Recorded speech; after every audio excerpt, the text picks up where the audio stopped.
Thank you, Bruce. Thank you, Lynn. Both of you put in this conference on. Thrilled to talk to you about the history of ukuleles today. Wrong conference, sorry about that. Remember last night we were talking about the history of ukuleles? Isn't there something like that going on in this? I really do want to talk that. No, Battle of the Bulge, I don't want to disappoint you too much. I want to give you a kind of insight into, I think, an overlooked aspect of the Battle of the Bulge. You're all, of course, very familiar with the Battle of Bastogne and the siege and all of that business. And it's, of course, very, very important. It's a seminal moment, of course, in the history of 101st Airborne Division, and I think to some extent for the U.S. Army in terms of resolve and destroying Hitler's last gas offensive in a kind of desperate hope to turn the war in the West around. But there's way more to the story, I think, than simply endures in our popular memory around the 101st. And specifically, there's other units that fought, and this was the basics for my book. But so other units that fought to buy time for the 101st to get to Bastogne so that the siege can happen. And by then, of course, it's a bit anticlimactic on some levels. But you're looking here, of course, at the overall Western Front, in which, Hitler has decided that the last hope he can for getting something out of this war, besides unconditional surrender and his demise, is to perhaps fracture, of course, the Allied coalition. And by that, he wants to basically inflict a massive bloody nose upon the Americans in particular at a fairly weak point in the line, the Ardennes, where, of course, the Germans had so famously hit the French hard in 1940 that helped, win the campaign at that point. He figures he can have a kind of a redo to destroy a lot of American combat power, capture many British and Canadians, and kind of alter the balance of power in the West and create some sort of different political climate in which the Western Allies will sort of shrink from the idea of unconditional surrender and reconsider their alliance with the Soviet Union, which, of course, Hitler's right in the sense that this is an alliance that is not bound to last, right? They don't have a whole lot in combat. What he doesn't quite grasp is that the only thing that is going to keep them together in any near short term is his existence. And once he's gone, then, yes, it will fracture. But that's his thinking, and so it's all about hitting in the Ardennes. And, the Bastogne will be one of the kind of key points. All right, so this is a kind of closer look at the operational area, centering to a great extent around Bastogne. Why do they need Bastogne so badly? Why do we fixate on it? Well, not too far from here, there's a town called Gettysburg, which is a crossroads town, and really had no particular intrinsic military value, but becomes a kind of centerpiece in a rather famous Civil War battle, because there are multiple roads converging on that town, and armies tend to move in the direction of roads. Well, Bastogne is something of the same thing. There are multiple roads that converge on Bastogne, and so in this central part of the German offensive area, they have to have Bastogne for a number of reasons. The 7 roads that converge there, they need that road net as a kind of route of advance and for their lines of communication. They simply have to have that. Second, they really need it as a place to bring up supplies and reinforcements. If the offensive is going well, of course, they're going to need to reinforce it pretty heavily, and Bastogne is a logical place to do that. Bring the supplies up, bring the vehicles up, bring the reinforcements up, stage them, move them to wherever you're going, generally to the north, because the whole idea of this is to advance farther to the north, cross the Meuse River, split the Allied armies from each other, most notably General Montgomery, or Field Marshal Montgomery's 21st Army Group, to split that from the American armies that are farther to the south, to capture who knows how many people, and as I said, to kind of alter the balance of power. So Bastogne becomes just sort of one place that will allow you to perhaps bring that vision about. Third, he kind of needs it for that pivot point on the Meuse. If you get your best case scenario and you do cross that river, you are going to need to move a lot of vehicles, a lot of stuff, a lot of firepower farther to the north, and Bastogne for 5th Panzer Army, which is the sort of central army of the 3 that the Germans launch in this attack, 5th Panzer Army is simply going to need that. So General Hasso von Manteuffel, who is this guy right here, is the commander of said 5th Panzer Army, and he's charged with this mission of taking Bastogne and doing it very quickly.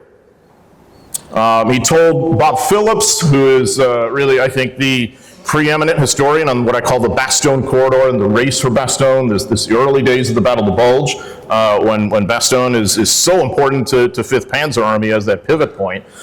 He told Bob that, when he did not have, he had planned to take Bastogne by December 17th, and when he didn't have it by then, he knew that the German offensive was in trouble.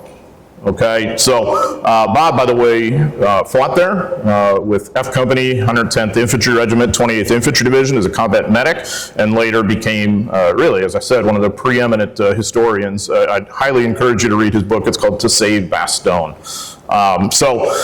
So Manteuffel is admitting to him, this objective means the most to us within the first 48 hours, if not even sooner. If we can't have it in that time space, then it begins to lose its value and our entire offensive is in trouble. Because in the bigger picture, speed is absolutely imperative for the German offensive. It's a major gamble, of course, we all know that. It's kind of loony on some level, of course, and many of the German generals thought so. But it's predicated on an idea of surprise, bad weather to ground Allied air primarily, and that minute timetable in which you've got to move quickly. So to have any chance of overall success, crossing the Meuse, going on, cutting off the Allied armies from one another, that kind of thing, you've got to move quickly.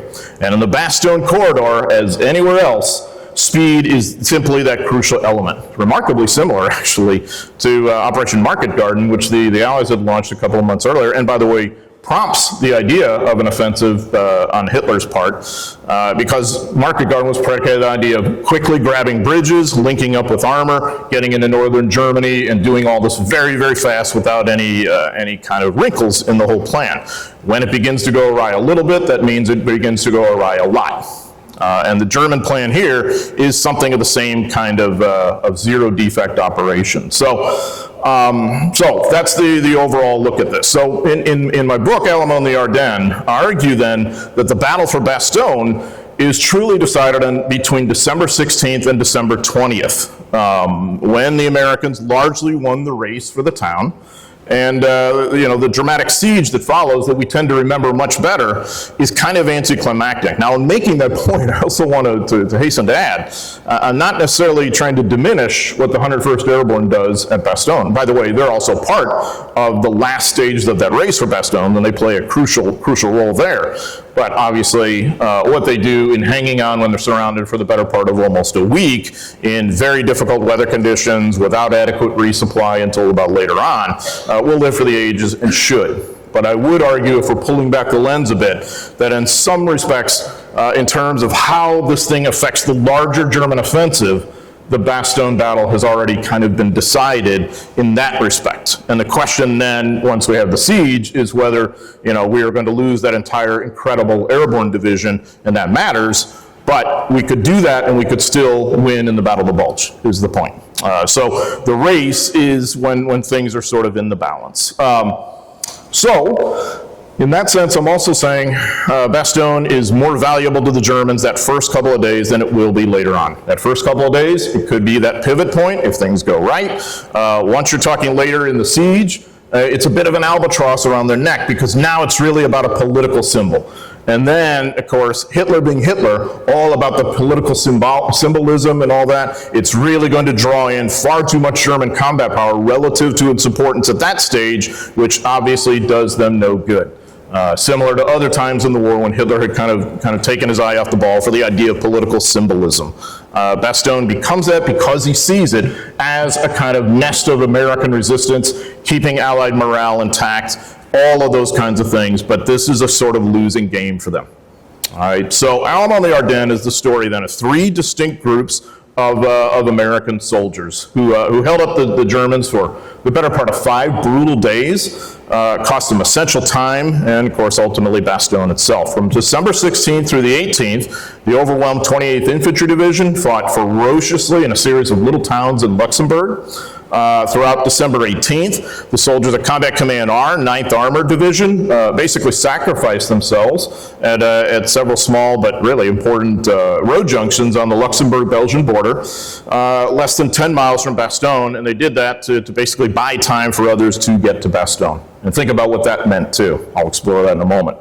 The book, of course, reaches a climax, and our story reaches a climax on December 19th and 20th, when the first soldiers from the 101st Airborne Division, who have been rousted up as the theater reserve and thrown into the mix here, that they begin arriving in the Bastogne area. And, of course, Combat Command B, the 10th Armored Division as well, and that's very, very, very significant. So, 28th Division, let's start with them. That's their patch, their symbol. That's, of course, Pennsylvania National Guard, the Bloody Bucket. And, of course, when you ride anywhere in the Keystone State today, you see the bucket symbol on the road signs and all that. Okay, so the 28th had fought in World War I as a National Guard division. It's seen a lot of combat there, and it's mobilized, of course, federalized again in World War II. The division is kind of rehabbed early on by Omar Bradley, by the way, who was a two-star at that point and eventually would go on to other things. But the 28th Division sees its first combat in the summer of 1944 in Normandy. It doesn't go in on D-Day. It goes in about a month later or so and fights some pretty hard battles. For some of the high ground in Normandy. So the unit had been quite bloodied in that fight. It's a mix of people who had been part of National Guard units in small towns in Pennsylvania before the war and the beginning of the war, but largely with a lot of post-Pearl Harbor draftees and volunteers who have rounded it out. And of course, as the unit begins to fight more and more in combat, you're getting more and more of the latter category. And that's the pattern you see with a lot of National Guard divisions in World War II. So they have gone on to fight at the Siegfried Line 2. That is the belt of fortifications that protect Western Germany from the coming Western Allied invasion. Before that, by the way, you may have seen images of them parading in Paris when the Allies liberate Paris in late August 1944. They get to do that, and we have the photo images that remain forever. But the bottom line is they don't even get to spend the night there. Most of them just simply have to move on.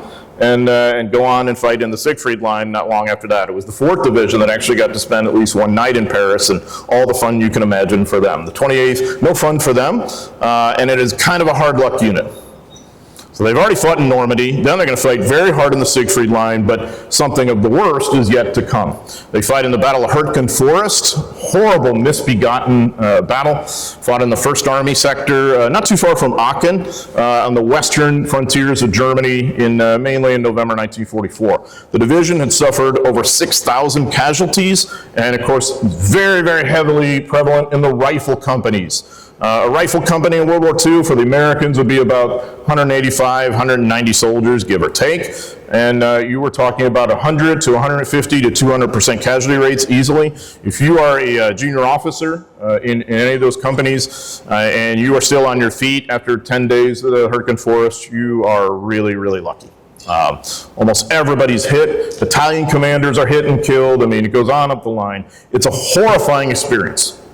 So they are pulled out of the line at the end of this debacle, and they are sent to a quiet sector in the Ardennes. We're going to give you a break.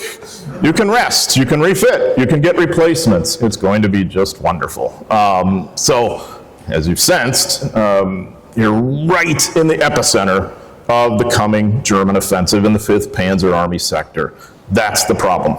And so this has been... It's been sort of German. Guys like this, who have survived that long, now are put into the supposedly quiet sector. The division is covering a long front that is really more appropriate for 2 or maybe even 3 divisions. So manpower is thin. The front lines are thin. Of course, rifle companies are maybe at half strength, maybe at 2/3 strength, getting more by the day, but not quite up to snuff just yet. A lot of new guys coming in, a lot of guys who've been wounded or really severely traumatized in the Hurtgen Forest coming back and really hoping to get that rest and rehab, and they're, of course, not really going to get it. So this is a very close look at the 28th Division sector. And you can kind of see how they're sprinkled out. They're parceled out, they're penny packeted out of these little like choke point towns. The Ardennes, as you may know, the area is characterized, of course, by woodlands, as the name would indicate, but by gorges, valleys, like choke point towns in narrow roads. Some plateau and rolling fields, but a lot of valleys, gorges, high ground, ridge lines, things like that. So the reason the sector, of the Ardennes as a whole, not just the 28th, is held so thinly is because we've suffered terrible casualties in the course of the summer and fall of 1944. And Allied armies are refitting not just logistically and communications-wise, but also in terms of manpower. We don't, to build on what John was talking about, pushing back against that inevitability thesis, which I couldn't agree more. Here's another example. I mean, we are, by the fall of 1944, running out of combat infantry manpower. And we're having to kind of retrain people from other MOSs. We're having to hastily train people in the States as replacements, and then throw them into the maw. Of course, especially once the Battle of the Bulge goes on, because you know how costly that's going to be. So the 28th Division is a kind of microcosm of that larger kind of sense that America is beginning to reach something of the end of its resources on some levels, although it's better off than the Axis, obviously. But so if you are the 28th Division, it's small comfort, though, because you're holding a daunting amount of terrain, and the hope and expectation is it won't matter because the Germans are beat up even worse and they're not capable of doing much of anything. So as those weeks go on, Hurtgen ends, like second part of November, and now you're into early December, and you're resting and refitting and training up and bringing in new people. As that's going on, though, you're getting a sense, if you're in the 28th Division and other parts of the Ardennes, that there's something up on the other side of the hill. That the Germans are up to something. That they're building and amassing strength for some purpose. And you wouldn't know that as a private soldier necessarily, but you would be aware that this was happening. And they were. So there's this interesting kind of dynamic that happens in those, say, 10 to 14 days before the German offensive on December 16th, is that from the ground up, many of the Americans are sensing that there could be an attack in the offing. None of them really understand the full size and scope of the offensive, but they understand that something is up. And they're each convinced that those at a higher level don't get it. And again, I love that because it's so Army, oh, they don't know at squad level, they're idiots. They don't know at platoon level, company level, all the way up to Bradley at Army group level. And so, I mean, literally you see that of privates telling sergeants, sergeants telling lieutenants and captains, captains telling their battalion commanders, regimental commanders, division commander, Major General Norman Dutch Coda, of course, who was a D-Day hero, now has his own division.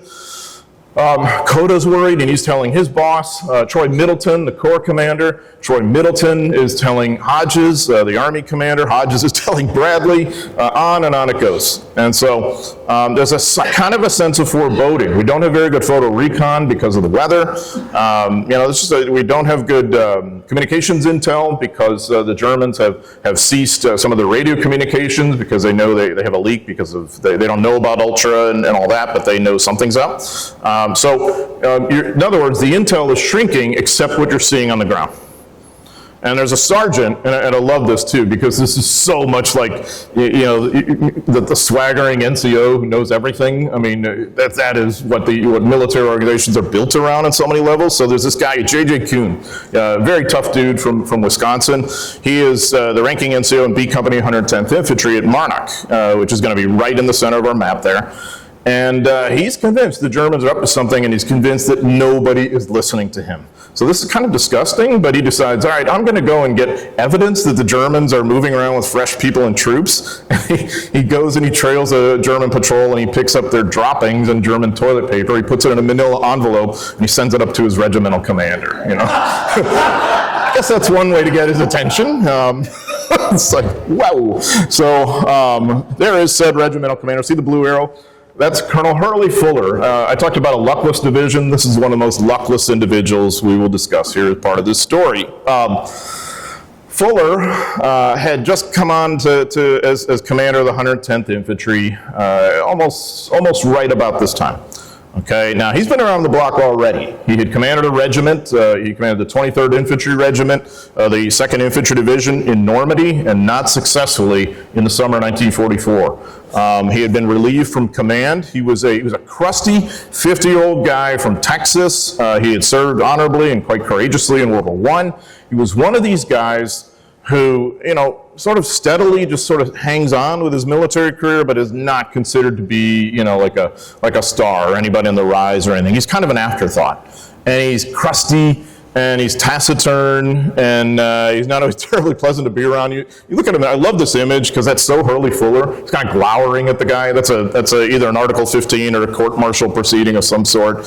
And, Fuller was not the guy to brighten your day, maybe is the point. But he was fairly close with Troy Middleton, the Corps commander, and so Middleton kind of keeps him in the pipeline, and then when a regiment opens up, obviously when the 28th was decimated in Hurricane, he makes sure that Fuller gets a regiment. So his guys don't know him, and they don't think particularly highly of him when he does come on board, and so that's why Sergeant Kuhn thinks, oh, well, this nobody guy who's commanding us now, he's from the rear echelon, he doesn't understand the stuff, so I'm going to get his attention with these German droppings. That's his way of speaking, communicating, shall we say, with the regimental commander. Well, Fuller's just as worried as Kuhn.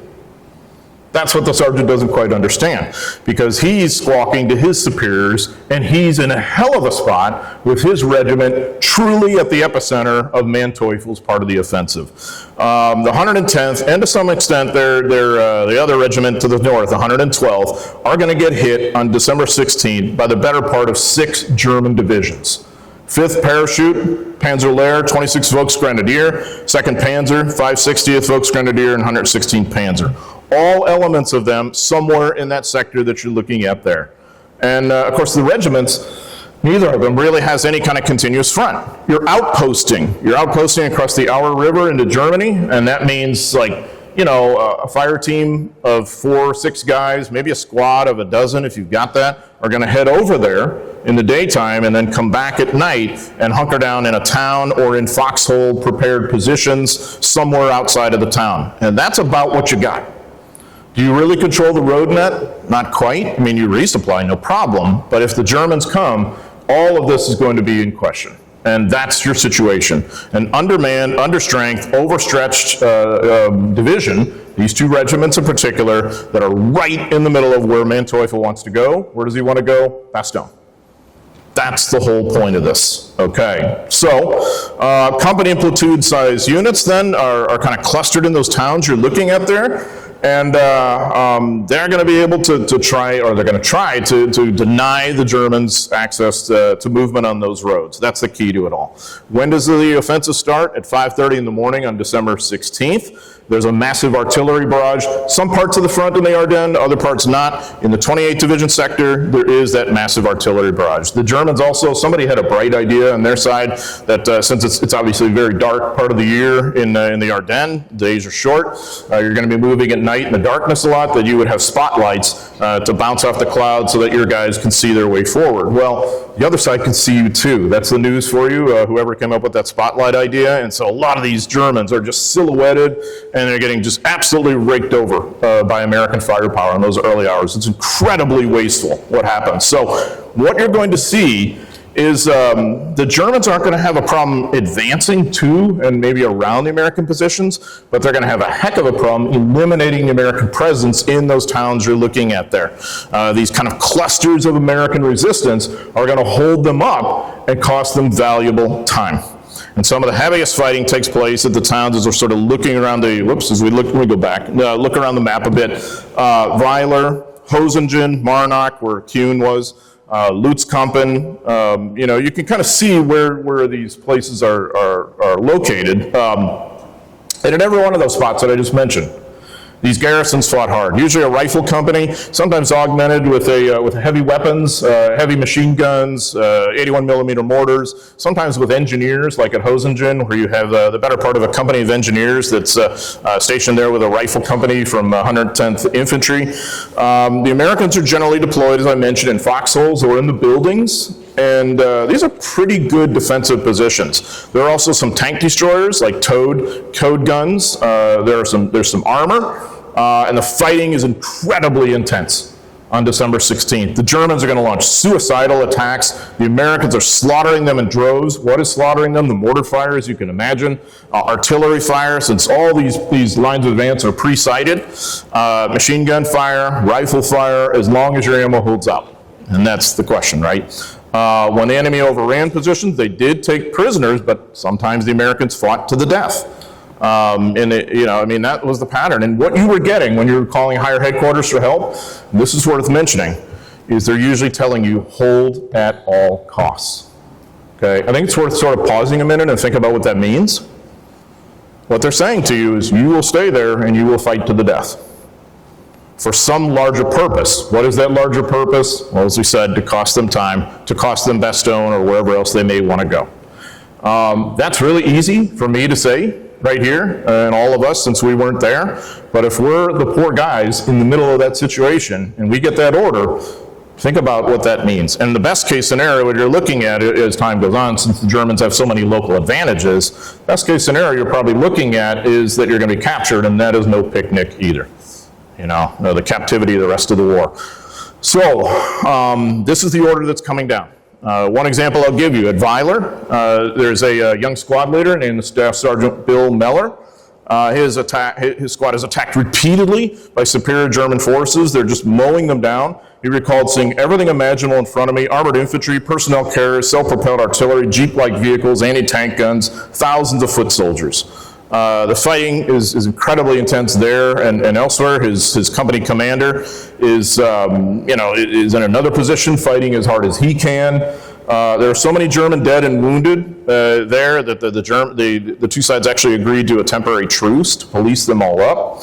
But Weiler's squad holds out, or Meller's squad holds out for most of December 16th, and that's quite an achievement. About half his guys are killed. He and the others are captured. He wrote a fascinating book, by the way, about that he published many years later. Interesting little anecdote of how this affected him. He told me when he had really gotten back into the mindset of writing about this and talking about it and publishing it, that as he wrote about it and wrote about it and wrote about it and sharpened his manuscript and was really sort of in that place again, that as he was concluding writing one day, he unconsciously reached down to pick up his rifle. And yet it wasn't there, because it was 60, 70 years later. But that tells you something, That's a microcosm of what's going on. Hosingen holds out even longer into well into December 17th. There's just enormous fighting that goes on there. Some do escape, not just at Hosingen, but at other spots, and they gravitate west. They begin to move in that direction. But at Hosingen, again, you're talking about inflicting major casualties. In the north at Lutzkampen, that's the 112th Infantry, the Germans use flame tanks there, so flamethrower tanks, so imagine being on the wrong end of that.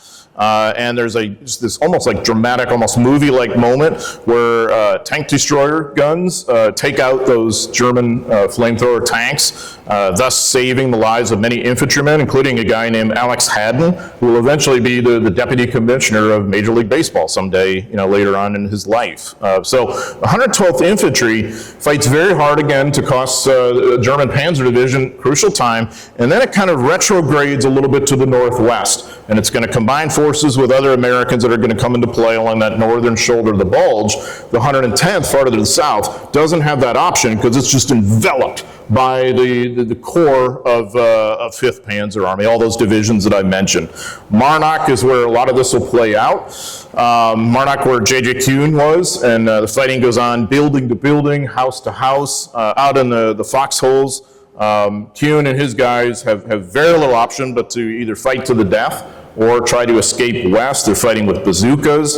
It is absolutely a kind of free-for-all. There's another town called Munshausen, which isn't too far away, as you see on the map. C Company, 110th Infantry is fighting there, plus some heavy weapons elements. There's a misbegotten light armor attack from the 707 Tank Battalion, which is just parceled out and thrown into the maw, because remember, Fuller's just putting out fires, just dealing with crises from the command post he's got back in Clairvaux, which you see on the map as well. So Well, during that fighting, again, you kind of just stalemate the Germans there for a while, and there's some even close combat. So there was a German company commander, key guy named Captain Heinz Novak, who dismounts from his I think it was a tank, and he's cornered by a guy who was an ex-butcher from Chicago, ambushes him, slashes his throat, and beats him to death. And the Novak's people find him later on, and they always want to know who did that. It was interesting because even from the distance of decades later, when I began to study this, some of the American veterans knew who this guy was, but never mentioned him by name. That's why I say the guy was an ex-butcher from Chicago, obviously knew his way around cutting things, and so he puts those skills, such they are, to use to kill a key German commander there. There's another incident where the Germans, where German armor, self-propelled guns are moving forward, and the commanders are out of the hatch, and they're not buttoned down. An American sniper takes out several of them. So the message I'm giving you is you're costing them valuable manpower, resources, time. All of that is building up, though they are technically winning, because eventually they're going to take the ground. At Hosingen, they outnumber you 7-8 to 1. Okay, so they're going to get Hosingen eventually, but boy, you left a mark on them. So at Clairvaux is where some of this climaxes for the 110th Infantry at least, and that's where some of the most dramatic events happen. You've got to get to Bastogne, you have to get to Clairvaux. You simply have to if you're moving east to west. And that's true even today for the most part, okay? So Clairvaux is the headquarters for 110th Infantry for Hurley Fuller. He's holed up in the Clairvaux Hotel, which existed there for decades. After World War II, only recently, unfortunately, has it been raised and it's turned into another building. But for years, you could go, and the Clairvaux Hotel was pretty similar to what you would have seen back in World War II. It was built against like this cliffside. So Clairvaux is this little town, like somebody compared it like custard in a bowl kind of thing. So you've got these ridge lines on either side, and then a little town on the low ground. But this winding road and a castle protects the entire movement along the road, and then the Clairvaux about a mile away. So here's German armor trying to wend its way through the town from the 2nd Panzer Division and other units, and then they end up in this close quarters battle. The remnants of Fuller's 110th Infantry, armor that's coming into play from the 707 Tank Battalion, all of that is kind of choke pointing them in Clairvaux. And it's not until December 18th that the American soldiers who are holed up in the castle are going to have to surrender, mainly because the Germans set fire to the roof of the castle, not for any other reason. The Americans were sniping at them, inflicting devastating damage on them. There were close, almost turret to turret encounters between tanks, believe it or not, in the narrow streets of Clairvaux. When you see Clairvaux even today, it's the same streets, and you're like, how could a tank even operate here, much less fight that close? It's almost kind of mind-boggling.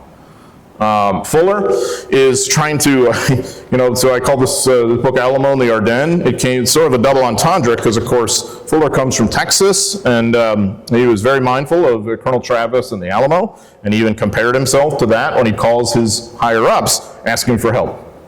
And he's convinced, like everybody, they don't know what's going on. I can't get through to these fools, that kind of thing. And so he's on the phone with the chief of staff of the division, and he's trying to explain to him how bad this is, what's going on in Clairvaux, and some skepticism on the other side of the line from a guy named Gibney, Colonel Gibney. And on cue, a German tank pokes its muzzle through, like a window of the hotel and just snaps off a shot. And it caroms up and down the hall and explodes, and you can imagine the racket that made. And the Gibney's like, what was that? And Gibney's like, that's a tank, like here. And so yeah, it is that bad. And I mean, that's the kind of situation you're talking about. So Fuller escapes the Clairvaux across a fire escape onto the higher ground. A few of his guys has this odyssey before he's finally captured. And there's other guys from the 110th Infantry who are doing something of the same thing. In the meantime, of course, Middleton has been reacting to bring up as much combat power as he can. You see how some of this is played out. And now we have the 9th Armored Division come into play. They have been hastily mobilized and sent into the maw here. Why? To basically hold some of those key crossroads west of Clairvaux so that the Germans cannot get to Bastogne quickly. So you have Combat Command Reserve. You may know an armored division in World War II had basically 3 components: Combat Command A, B, and then Reserve. This is CCR, Combat Command Reserve, and that basically means combined arms of tanks, armored infantry, armored engineers, and armored artillery, self-propelled, all that kind of stuff and the like. Okay, so you have a combined arms task force that is basically going to hunker down at a crossroads here called Antonushaf. And for you Civil War buffs, this is, I think, remarkably like Chancellorsville. This is innocuous little crossroads that means nothing under most circumstances, but now becomes kind of solid gold real estate. Why? Because in this case, the Germans have to have that crossroads to move on to Bastogne. CCR basically parcels out as it's thrown into the mix. It's 2 task forces, one called Task Force Rose, another called, Task Force Rose plays the main role. They're sent there by the CCR commander, Colonel Joseph Duke Gilbreth, and he basically tells them, hold at all costs. So what I'm telling you is, you will stay at that crossroads, and you will fight to the death to buy us enough time to send people to Bastogne to then hang on to the town so the Germans cannot have it. Small comfort, isn't it? So once the Germans survivors get past Clairvaux, now they smash into Task Force Rose and the others in these crossroads that we're talking about here. This is a fight that goes on for the better part of about half the day on December 18th. And more or less, these units fight to near extinction to buy Middleton about 7 or 8 hours to send more troops to Bastogne and its environs. 28th Division doesn't quite fight to extinction. Certainly it is diminished severely. But if anyone really fights to complete extinction, almost, it is CCR, the 9th Armored. And they become so anonymous in this whole story. And this, by the way, was even reflected in the historical record because hardly anybody was left. And it was like me as a historian, it was a little hard sometimes to track all this down. Live veterans, forget it, there weren't too many, much less preserved records and whatnot. So we really had to piece this together, almost from the German point of view too.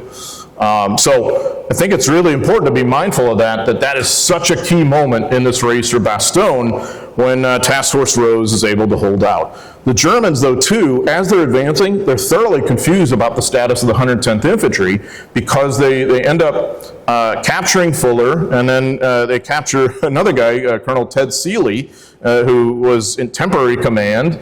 And then there's another guy in play, Lieutenant Colonel Dan Strickler, who had commanded the regiment before and was like XO of Fuller, and that was another point of tension because Strickler thought he ought to have been in charge, and he's like the eyes and ears, and the German, though he's roaming out, like, what do we have to do to destroy this regiment? Like there's a commander popping up every second, So in the confusion, there was some good there, but it all comes from this horrible circumstance.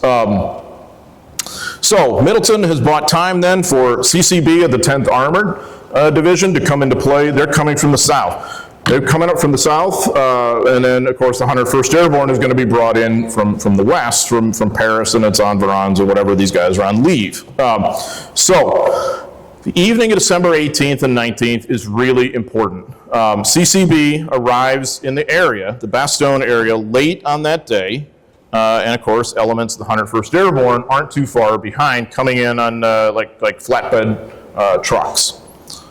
This is Bastogne. You can see kind of a spoke defense, a rounded spoke defense that's going to form by the time we get sunrise on December 19th.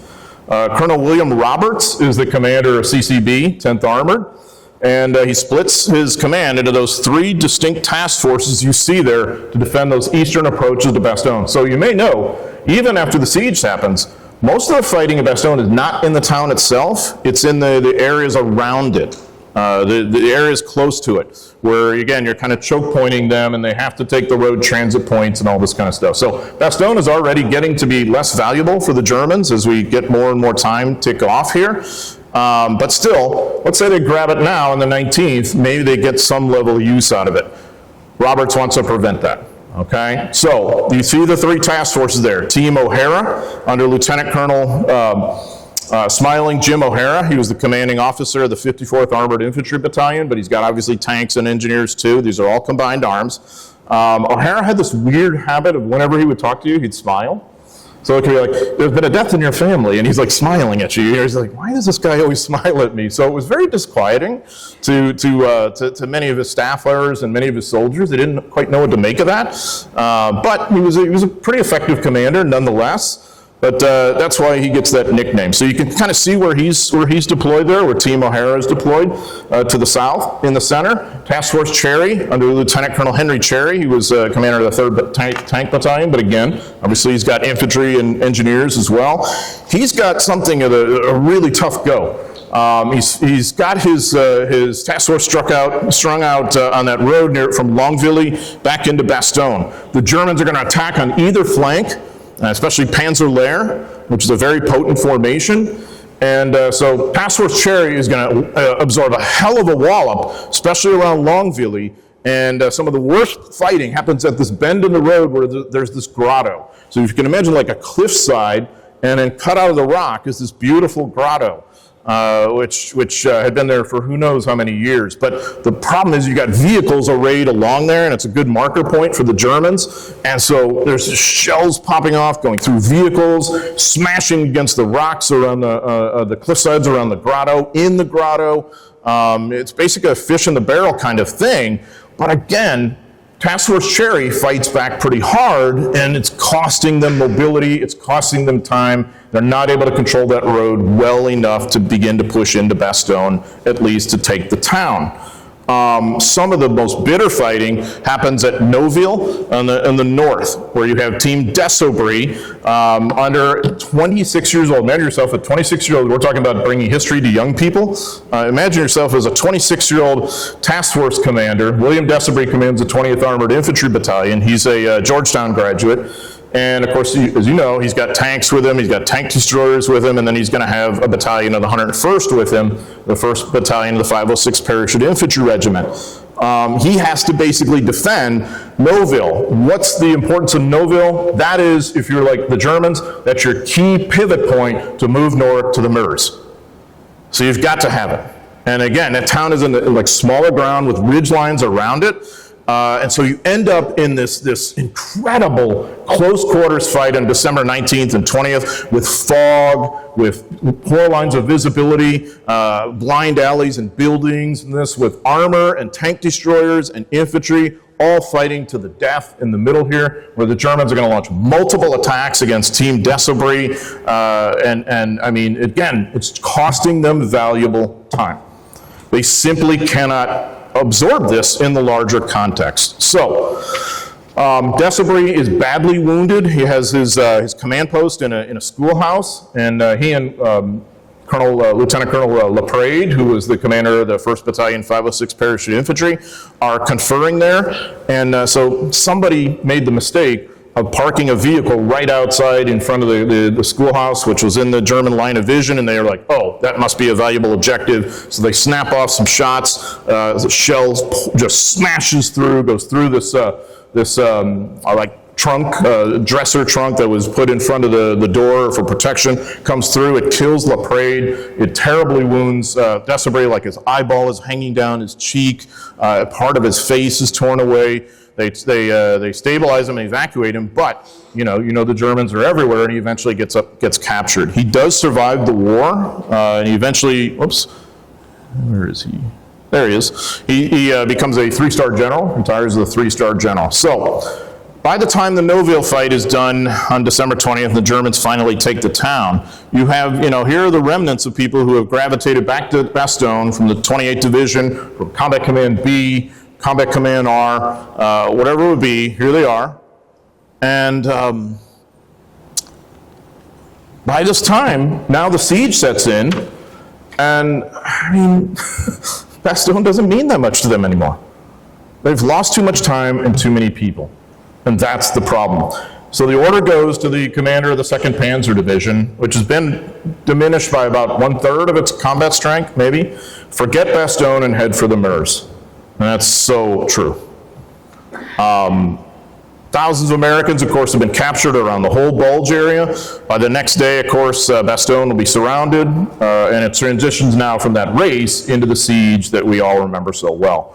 But the Germans, in effect, have kind of lost. And they've lost in terms of what the objective could have meant to them, thanks to the efforts of those overwhelmed units, which is, again, why I think the title Alamo and the Ardennes is really appropriate. So when you go to the Bastogne corridor now, of course, it's peaceful, fortunately. There are monuments, markers, statues adorning the region. They bear mute testimony to these incredible events that took place there, of which today I'm only giving you the highlights. But I will tell you, the ghosts are never that far away. You can feel it. They're in the rebuilt churches, the barns, the homes, the castles, the road nets. It's really not that different now. And you can kind of just sense this. And you can especially sense it in the lonely woods, where so many anonymous battles took place, and where you can still see the remnants of foxholes from people who fought there 80 some odd years ago. Those are the ghosts. Those are the unheard voices of these very young guys who, many of them sacrificed their lives, for this larger purpose. Whether they wanted to or not, whether they knew it or not, that's the effect of it. So I would conclude today by just saying, may the ghosts never be forgotten. Thank you.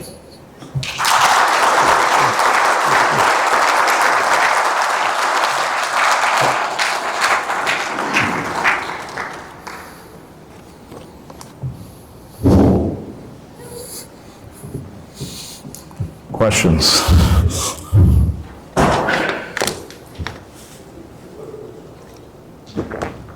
First, what was the name of that author you said that... Yeah, Bob Phillips. Yeah, I apologize. I should have mentioned that more clearly. Bob Phillips was, now you can maybe, after I've told you the story, what happens with the 110th Infantry, now you can maybe contextualize how he comes to the story a little bit. Remember, he's a medic. He's a combat medic in F Company, 110th Infantry. So he's in the middle of these events we're talking about. I think he was captured, but I could be wrong about that. He also served in the Korean War, too, by the way. The second one, most of the 101st Airborne medical people were captured, were they not? They were. Yeah, so that was, I think, the 326 Airborne Medical Company. So yeah, the 101st loses a lot of its medical complement early in the game, and they really have to improvise. This is, I think, very well portrayed in Band of Brothers in the appropriate episode there. The one that focuses on Doc Rowe, played beautifully by Shane Taylor. You really do see the kind of shoestring medical effort, and the local medics too. Rene Lemaire and August Chiwi were real people who were really involved in Bastogne, and Lemaire was killed in a German bombing raid, as they show. So yeah, the medical effort there was very difficult, also simply because you couldn't evacuate the wounded as well once the siege happens. Yeah. And the siege is happening by the end of the day on December 20th and into 21st, roughly. Fuller, what happened to him the rest of the war as opposed to our career? Yeah, great question.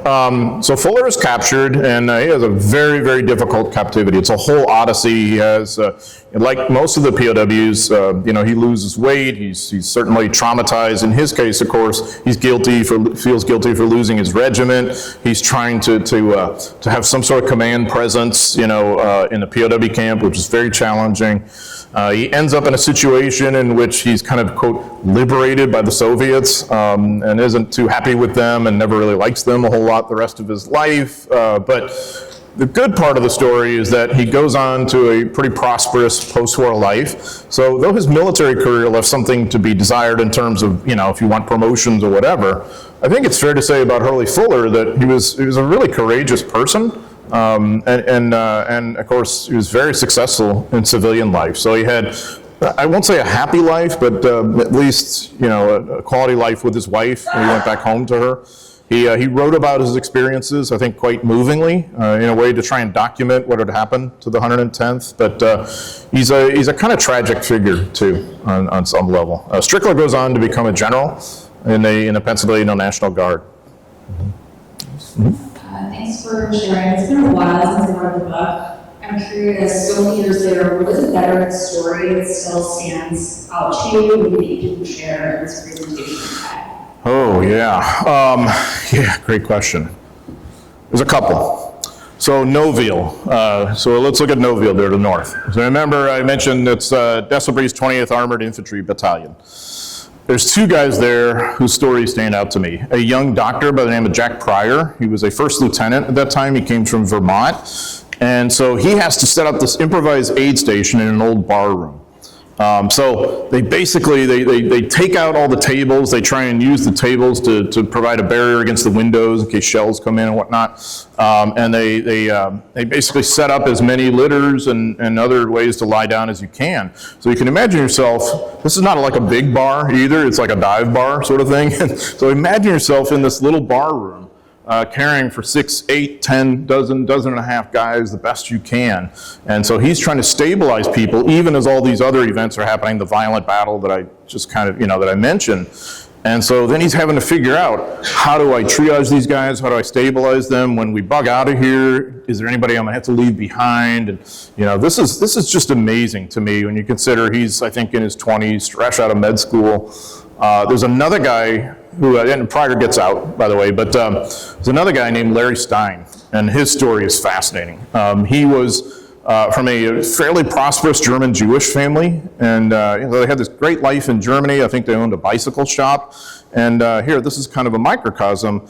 All of a sudden, the Nazis come to power, and all this starts to go sideways. So all people who used to be like schoolboy friends of Larry now are, hostile to him because he's the Jew. He's harassed by Nazi gangs on the way home from school, and, horrible thing.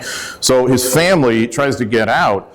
He's lucky to get out to get a sponsor like an uncle in New York City. The family loses almost everything, and I don't know if all of them got out. Some did to join him later. But here you can imagine yourself having to come to a brand new country, learn a new language, new culture, going to high school, an American high school like anybody else, and expected to just make your way. And he ends up in the U.S. Army, and he ends up in 20th Armored Infantry Battalion, and in this fight at Noville. And so he had operated like as an interpreter to interrogate German POWs, and as a recon and scout guy. There's a number of times in the Noville battle when he has some really close calls, and of course, he doesn't want to be captured. And you imagine yourself in that circumstance when that's a real possibility. The stress for Larry Stein was kind of off the charts. Fortunately, he gets out. He has a long career as an engineer. Just an amazing guy, I think, on many levels. So those two really stand out to me. Yeah, sure. This question goes along with that a little bit. Where are you getting a lot of, I'm sure you've listened to lots of interviews or read interviews from these guys, where are you getting a lot of that stuff? And are there places where we can go to access that kind of primary source stuff? Or do you have any recommendations on that? Yeah. So it's a whole blend of stuff. When I did this book, that was 20 some odd years ago. There were still a pretty good number of veterans around. So a lot of the information, like especially the personal stories, came from firsthand interviews I did, or people I knew and spoke to, that kind of thing. But there's no paucity of great contemporary primary source material. National Archives, Carlisle, the 28th Division Archives at Indiantown Gap, Pennsylvania, right there on post. There's a guy named Charlie Oelig, who has been the keeper of this incredible material, Oellig, I think, for years and years. And I know he's still in play because someone I knew worked with him just last year. So that, in addition to also, the Library of Congress has its Veterans History Project, and there's been a lot of good interviews preserved there. The problem, of course, for a control freak historian like me is, I would like to ask him that.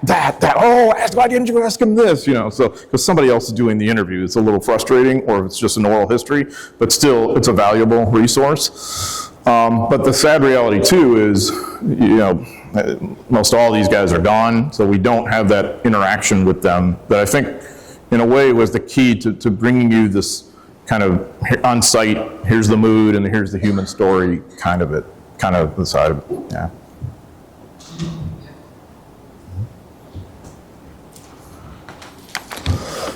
If you had real heroes of this battle, by taking it from what you told us, it's not that coming in at the 11th hour,